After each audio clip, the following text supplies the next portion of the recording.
Welcome to Open Seas, the super awesome ocean science theater show. If you don't know me, my name is Byron Walker. I'm a senior here at the University of Washington studying oceanography and theater. It's okay, you can laugh. It's kind of funny. People have asked me throughout the years, what on earth are you going to do with that combination? And while I was rather disappointed when they didn't ask me to be on the crew for Finding Dory, and while The Little Mermaid is my favorite Disney show, the comment that I get most often is actually, fish puppets? So yes, finally, fish puppets. We'll get to see a little bit of those later. There is actually a style of Vietnamese water-based shadow puppet theater, but I've chosen a slightly different route. I'm deciding to combine my two majors of oceanography and theater to be a scientific communicator, an ocean ambassador, and tell the story of the ocean. But first I gotta start with telling the story of how I fell in love with the ocean. As a young boy, diving in the Indian Ocean or the Red Sea, I fell in love with the beautiful colors, the dynamic fish, all of these things that happen to live in the ocean. I knew nothing about some of the ways that ocean waves worked or plate tectonics moved around to affect the oceans through history. I just thought it was really pretty. And of course, I was so fascinated, I started to draw it. Here's a picture from 4th grade that I drew. Yes, I traced the shark. I wasn't as creative back then. But moving on, I actually spent a number of years in the island of Guam, where my first oceanography professor, Susan Heater, opened my mind to what the ocean actually was. It wasn't this huge, big thing, this monolith that covered 70% of our planet. It was an interconnected web of so many interwoven topics and features. Things like ocean geology and ocean chemistry, ocean biology, all moving around, working together, affecting each other, affecting us.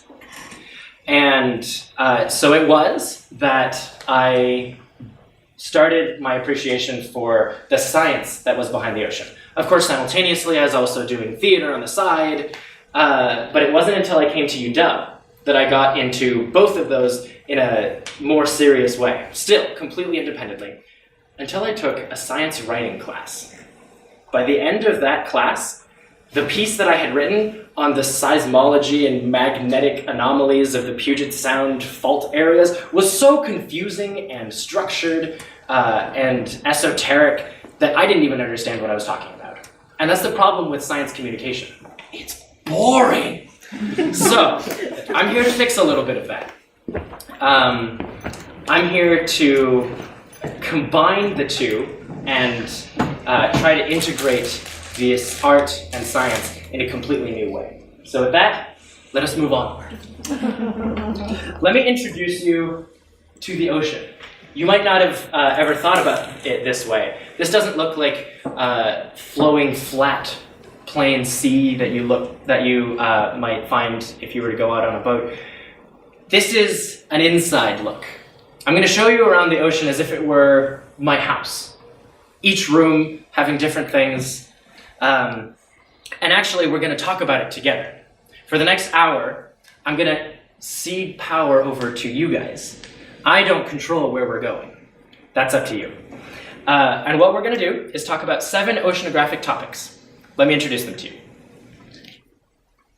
We have climate, resources, ocean hazards, plate tectonics, indigenous people, coasts, and ocean currents. Now, the cool thing about this is we can go in any order. We don't have to start at a particular spot because they're all interconnected, remember? We can start talking about ocean currents and look at the ways that that affects ocean resources. We can start talking about indigenous people and look at their relationship with plate tectonics. We can go anywhere from anywhere. Now, before we dive on into these, let me talk about a little bit of the reason why I picked these 7. Number 1, we're only here for an hour. We don't have all day, we don't have all year. There are so many other topics we could have talked about. I chose these 7 because they're pretty representative of some of the things that I've learned over my experience and exposure to the ocean. These are topics that are narrow enough that we can actually get to some depth in a few minutes, but they're broad enough that we don't need any special scientific knowledge to understand what we're talking about. So, with that, you guys are in control.